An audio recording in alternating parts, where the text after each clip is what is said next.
Okay, the third, seeking strength for your heart to withstand life's tests. This is a big one. Every day we're tested. Sometimes the tests are small, sometimes the tests are big. But let's talk about big tests. What are some big tests in life? Call them out. Death is a big, death in the family, death of a loved one, death of a friend. Other tests? Money related, money problems. Sickness, illness, sure. Failure, disappointment, you know. But you know, exam is not a, well, it is a test. Yeah. Natural disaster, also being an exam on Friday. Family and kids can be a test. Relationships can be tests, right? We can have trouble with our parents sometimes. We can have trouble with spouses, trouble with siblings, trouble with friends. Isolation can be a test. You feel lonely. You feel like nobody understands you. You feel everybody hates you. Addiction can be a test, sure. Now, the idea here is these tests, when people are going through a hard time, what do they need? Again, call it out. Comfort, solace, support, someone to talk to, someone to vent to. You know how many people come up to me and say, I need to talk to you for 2 minutes? It's usually 2 hours. I have this thing that I can only talk to you about. No one else on the planet will understand my problem, except you, because you're on YouTube. But what, in all reality, not to dismiss people's issues, people need someone to talk to. And people, more than anything else, need someone to give them hope. Show them a light at the end of the tunnel. Convince them that they can get through this. They are stronger than the trial that they're facing. That whatever they're going through, there has to be some good in it. You know? They need that, and they need somebody to say that in a loving way, in a kind way, in a comforting way. You know? And when that kind of comfort and love, it comes from someone with more authority. Like, you know, when your younger brother says that to you, like, eh.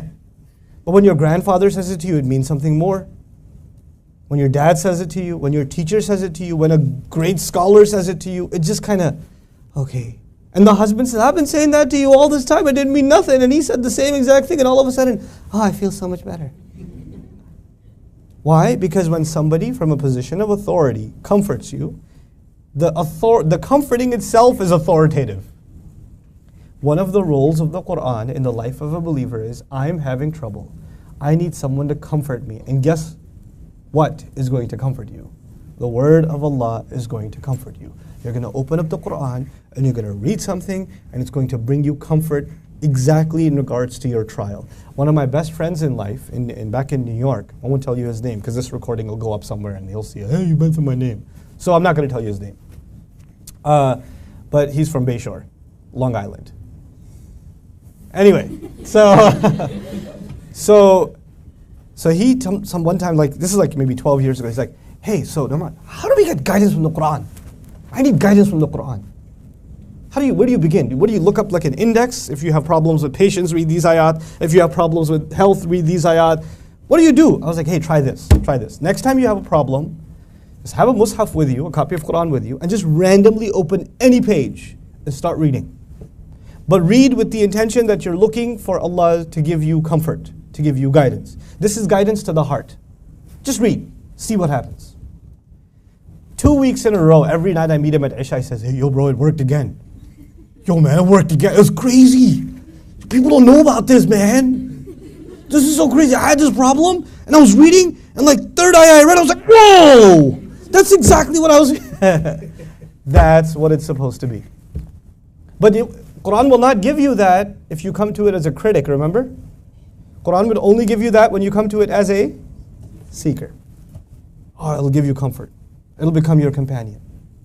And that salah will be therapy. That salah will be, you could go see a counselor, and then you could go talk to Allah. And Allah will talk to you. It'll become a thing of beauty. That's really, when you can learn Quran, you can internalize it, you can understand a lot of Quran. When you really taste Quran is when this therapy happens. And a lot of times this therapy happens in the middle of salat. Those are the most beautiful moments in a believer's life. When those moments happen, when the ayah hits you like a lightning bolt about the exact problem you were having, that's a high.